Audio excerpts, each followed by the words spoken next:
when I was around 24 years old, I was in school, and I had met this young man, and I also had met, he was a Muslim actually, but he wasn't a practicing Muslim. So well, I also had met a girl in my class that was wearing full hijab like myself, and she had a face covering on. So I had asked her, you know, why does she wear that on her face? And you know, it looked so strange to me, right? So I said, well, can you tell me why you wear that? And she had explained to me that in Islam, you know, the beauty of a woman, a Muslim woman, is something that is so honored and respected that we don't share it with everybody, so we conceal it. And it's also, you know, backed up from the Quran that Muslim women have to cover. So I thought that was interesting. So then I said, okay, fine. I left it, and I had a relationship with this man at school. He was like a boyfriend. So I had later. I also had another friend.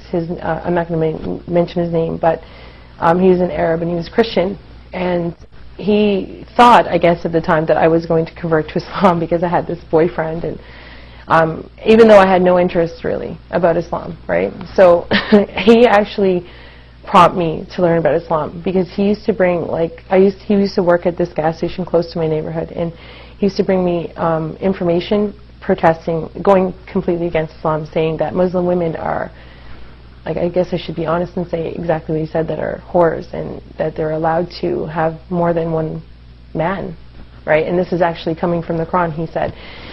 So I said, I said to this guy, I'm like, I really don't think that's true. I said, because, like, my reference point back to the girl at school, I said, it doesn't make any sense, right? And I said, why would she cover if she was promiscuous? So I said, well, I don't know about that. So I said, and I guess in his mind, he was trying to get me away from, you know, converting, because he thought, you know, because of this Muslim boyfriend, he was going to marry me, or it was like he was in a panic, you know, like telling me, bringing literature to me.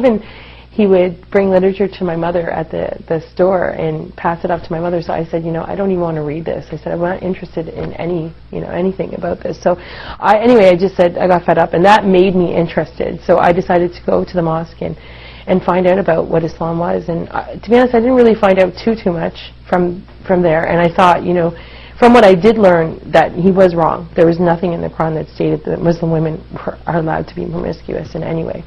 So I thought my journey ended.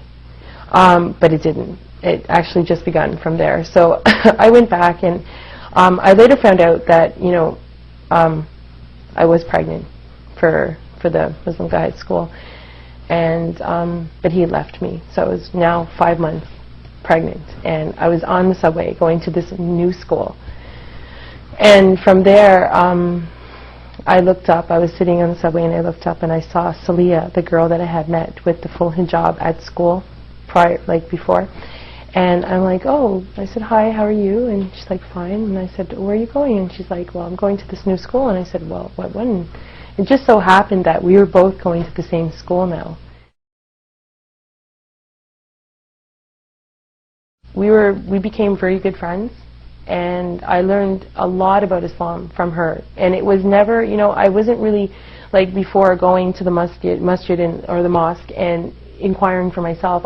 You know, Islam just came to me now, and you know, I became friends with her and a few other girls at school, and she would often invite me, you know, to her house, and I learned so much about Islam. You know, the character of a Muslim, and you know, and also I found very interesting was that she actually memorized the Quran, which is, like, to me, just a book at the time, and it was like word for word she memorized it, and I was like, wow, this is amazing. So I wanted to know, like, what was in this book? You know, what was so amazing about a book that someone would memorize word for word? And, you know, there's just so many things that, you know, that amazed me. And being around a Muslim person, a practicing Muslim person, do you see the beauty of Islam? And I don't know how to sum that up or give you one particular point, but I would go to her home, and I would see how she would interact, how she would dress, how she would eat, even how she prayed. I mean, I was out with them numerous times where she would, you know, say, oh, Crystal, you know what, I have to go pray. I have to find a place to pray. I found that amazing. Like, you're just going to stop and it was winter time, you know, freezing, you know. And they were just a big support for me, especially at the time when I had nobody, you know. And to be honest, I still wasn't interested in converting to Islam at all. I just said, nice religion, but not for me. So, after I had my daughter, I started realizing, like, what am I going to teach my daughter? Like, what am I going to teach my daughter? Like, how am I going to grow my daughter up? I'm going to cry because it's emotional. So, anyway, and the guy, he never came back, you know. Like, he did after I had my daughter, right? He wanted to, like, I had inquired about him to see her, but so I didn't really know how to, you know, raise this beautiful baby that I had. So, and I remember back to how Celia was and how her parents raised her, and I just saw this, you know, another way of living, right, other than my way, which was basically just you live and you do whatever you like in this world. You want to do this, you go do it. There's no direction in life. So I decided to look more into Islam at that point on my own, you know.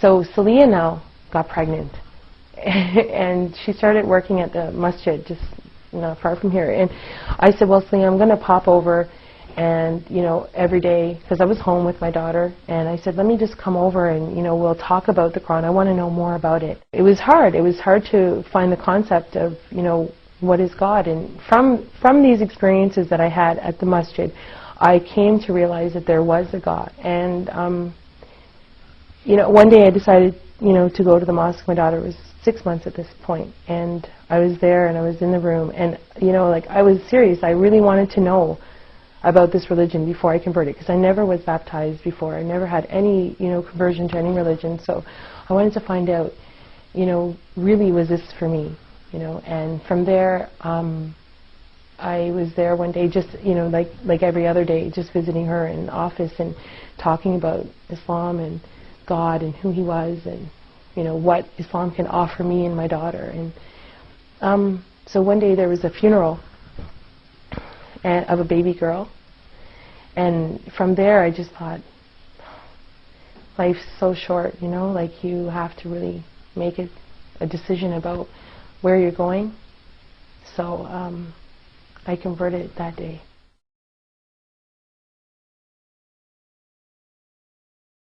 I accepted Islam, right, but I didn't know how to pray. You know, I didn't even have Islamic clothes. I was going back home now to, you know, my house. That was my mother. How was I going to explain that to my mother?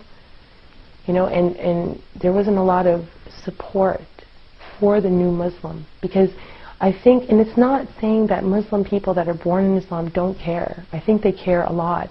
It's just that maybe there's, you know, not relating to the fact that, you know, she looks like a Muslim.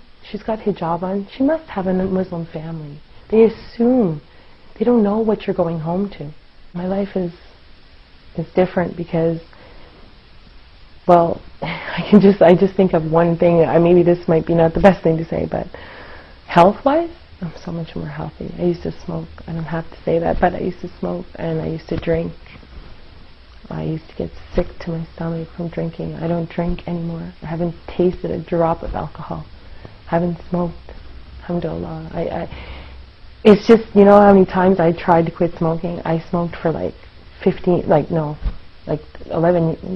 years, and I tried and I tried and tried and tried. I am a successful non-smoker right now, and I just owe that to God, because there's no way I could have done it, like, especially, you know, with the support of the type of people I'm around, you know. It's your environment, you know. My environment is so much more healthy. I have direction in my life. I have more spirituality in my life. Like, I feel that I know why I'm here, you know. Like, I wake up in the morning and it makes sense. Like, I actually know why I'm here on earth. Before, it's like you're just here and you're like, what are you doing here? I used to have conversations with my friends, my non-Muslim friends, and say, we would come up with ideas why we're here, but now I know.